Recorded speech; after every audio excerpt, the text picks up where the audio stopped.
Okay, here's the back of the trailer as it's closed up. Also, I did cut those bows down that hold the canvas tarp on.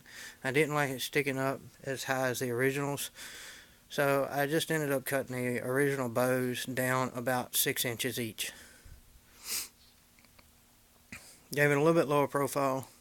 It's not so hard to get the kayak up there on that roof rack. Now we'll close this up.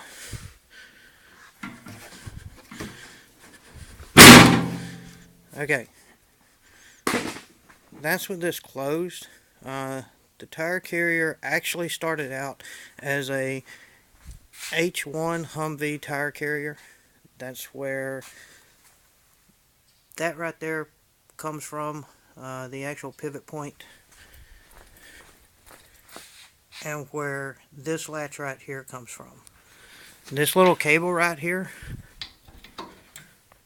I actually popped that lower pin out, and you can't really see it because I'm in the shadow, but that thing that's holding that cable actually slipped in that pin, and I didn't have to drill anything or do anything. It just fit. I got lucky. That's a safety lock that goes around it and just holds it in place as a safety feature, that came on the original tire carrier. What I did have to do is up under there, you can see the big, long 2x3 bar coming all the way across. I had to cut everything loose off the old tire carrier, put that bar in place, then set the actual tire mount back down, re-weld it. When I did weld that up, and I did have that in place, I used a ratchet strap to actually pull up on this far end down here so it wouldn't sag. And then I welded that section right there so this would stay at an arch under here.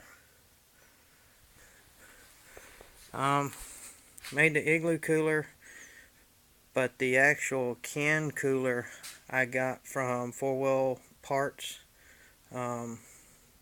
I think it was like $28, I want to say, and I got my jerry can from them also.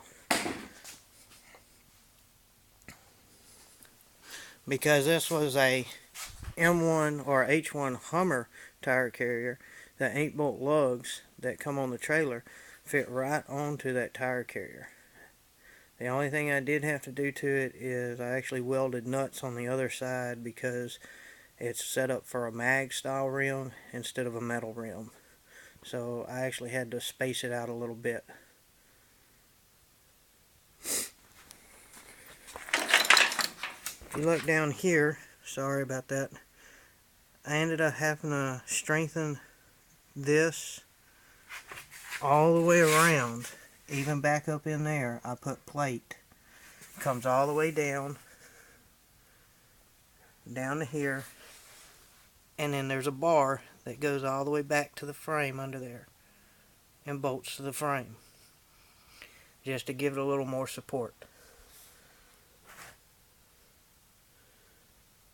That tire carrier probably took me on and off about a week and a half piddling with it and getting it right.